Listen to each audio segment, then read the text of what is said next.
Jocelyn, CEO of a shoe firm, is an eligible bachelor in France. People don't realize that he lies about everything to capture women's attention, modifying the stories as he goes and making them confusing anecdotes that succeed because of his charms and money. He's also a misogynist who thinks women are only good for one night, stares at their body parts instead of their faces when they chat, and touches waiters inappropriately. Max, his best friend and doctor, knows his true personality but can't convince Jocelyn to stop pretending. Jocelyn's mother, whom he hadn't seen or spoken to in years, dies. Jocelyn arrives late to the funeral and follows the incorrect group before realizing his error. Lucien is there, but their father hasn't come since he divorced their mother years ago. After Jocelyn complains about the priest's long sermon, Lucien offers him the keys to their mother's apartment, saying she would have wanted him to see before it's sold. The next day, Jocelyn visits his mother and feels nostalgic looking at her old items and listening to her cassettes in her wheelchair. His mother's favorite song drives him to dance until Julie,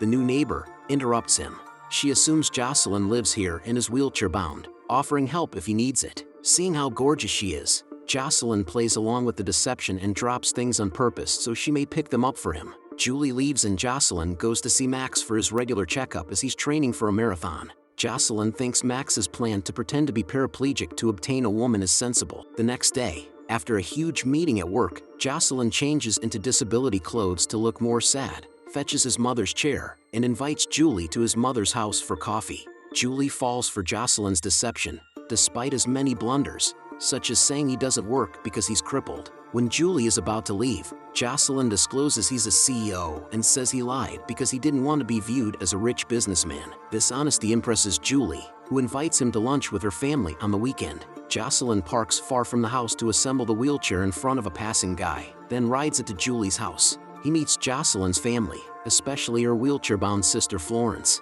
Julie has been checking out Jocelyn as a date for her sister. After lunch, Jocelyn and Florence are left alone to get to know each other. At first, Jocelyn isn't interested, but he warms up to Florence as she chats more and shows how engaging she is. She's a violinist and crippled tennis player with a terrific sense of humor. Jocelyn still prefers Julie, and he tells Max when they reunite. Max tells Jocelyn it's crazy, but she thinks he can pretend incapacity in front of another impaired person. Lucien is bewildered by Julie's description of Jocelyn, but he plays along because he doesn't want to bother an innocent girl. When Jocelyn visits his mother's grave again, Lucien confronts him about his lying, pointing out that he doesn't like himself and lies to hide it. The next Monday, after a run, Jocelyn tells his secretary Marie that he's installed an intercom. Since he doesn't have his mother's wheelchair, he improvises by sitting on the desk. Florence guesses he's not using the chair because he doesn't want his clients to pity him. She adds she's come to apologize for her sister, who she didn't know was playing matchmaker. Marie, attempting not to enter the office, interrupts their talk, creating a comical situation. First, she makes humorous motions through the glass wall. Then she asks Jocelyn to leave the office to talk privately. Marie announces over the intercom that Jocelyn's colonoscopy appointment has been confirmed by Max. After Jocelyn hangs up, Florence invites him to see her next tennis event for the tournament his firm refuses to support. Before departing, she says his ad campaign featuring a black man is cliché. Once she's gone, Jocelyn surprises everyone in the office by insisting a worker look into disability tournament sponsorships. The day of the match comes and Jocelyn chooses to go, which changes his view of Florence. She's amazing on the field, and he realizes disabled people can play sports like everyone else. He's also astonished to see non-disabled people at the contests. After the match, he tries to escape without being discovered, but Florence turns the corner and he has sit in the nearest wheelchair. Florence left her everyday chair in the hallway when she got a sports chair. Jocelyn pretends his secretary departed with the car and he forgot his chair inside, but promises to send it to Florence later. Florence asks Jocelyn to have drinks with her and other impaired athletes. Jocelyn asks inappropriate questions at the bar and becomes upset when questioned in return. He attempts to listen to Florence's classical music at home but finds it uninteresting.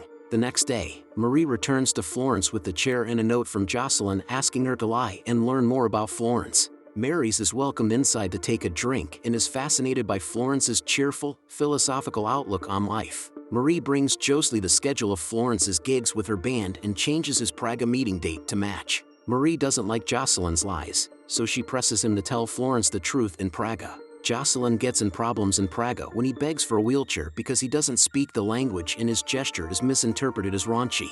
He pushes a market cart inside the concert venue in the finale. Florence's performance is exquisite, but Jocelyn can't stop glancing at her figure. Jocelyn approaches Florence after the concert to congratulate her while pretending he was in Prague on work. Florence invites Jocelyn to dinner instead of joining her bandmates. Jocelyn's joy inspires him to sing along with the restaurant band as they play his mother's favorite song. After dinner, Florence invites Jocelyn to her hotel room, but he declines because he feels terrible. He kisses Florence goodbye. Florence tells Julie what happened when she returns to Paris, leading Julie to believe Jocelyn can't utilize male equipment due to his condition. Florence doesn't care, because Jocelyn makes her laugh and feel whole again. Jocelyn trains for the marathon and attends an office party, where he tells a frightened Marie he hasn't told Florence the truth. Jocelyn likes classical music more the next time he listens to it, so he invites her to dinner. Max argues, but Jocelyn asks him how paraplegics do it. Max read about it and told Jocelyn, but he still thinks it won't work. In the evening, Florence visits Jocelyn and doesn't comment on the wheelchair-unfriendly residents. Jocelyn wants to disclose the truth several times but always stops himself. Florence convinces Jocelyn to tell how he became incapacitated over dinner on the pool's electric lid. Jocelyn says he fell off a hose after seeing Christopher Reeve, and Florence admits she caused a car accident. Afterward, she tells him about an old boyfriend who betrayed her and how she can't bear falsehoods, so Jocelyn stops himself from giving her the truth and instead lowers the pool lid so they may have fun underwater while floating. Jocelyn tells Max he may fall in love with Florence, but Max says he already has. Florence insists on seeing Jocelyn's pals, so he invites Max and Marie to dinner because there is only more than mere acquaintances. Marie is a lightweight who gets intoxicated easily, telling a bogus narrative about a crippled uncle. Max wants to tell Florence the truth, but Jocelyn puts soy sauce on his pants to force him to the bathroom. Florence's friend enters the bathroom while they dispute over confessing, so Jocelyn pretends Max is helping him do number 2. Lucien dates Julie. Julie hits Jocelyn the next day because Lucien told her the truth for Jocelyn's own good. Julie gives Jocelyn 48 hours to contact Florence or she'll torture him. Jocelyn visits his dad in the nursing home, where he ogles and flirts with the elderly women. When Jocelyn asks for help, his dad suggests taking Florence to Lourdes and pretending a miracle heals him. Jocelyn likes the idea and gets Max to drive them. Although he doesn't approve, Marie will come. Julie worries when Florence accepts the offer since she doesn't think she should be seeing this person.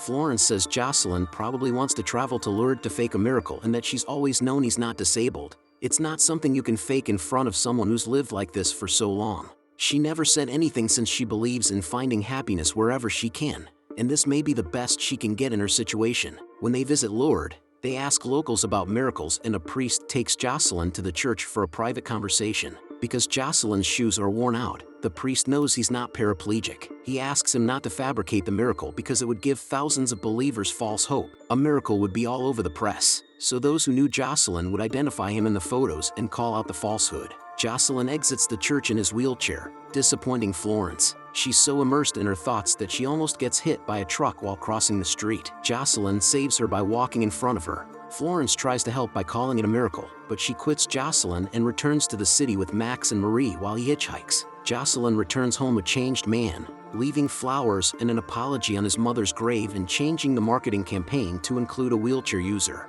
One day while driving through Florence, he accelerates up and stops in front of the band's bus. Then he apologizes to Florence again before leaving without waiting for an answer. Later, Jocelyn brings Marie into his office to check on her, and she has a breakdown, saying she doesn't feel loved and respected after 12 years, and nobody will remember her birthday, which is today. Jocelyn surprises her with a birthday gift to show he'll do better. On marathon day, Jocelyn realizes he hasn't trained well and falls to his knees. Florence appears in the middle of the track like he did in Praga and offers her help. Jocelyn sits on Florence's lap as she guides her chair to the finish line, and when they do, they kiss.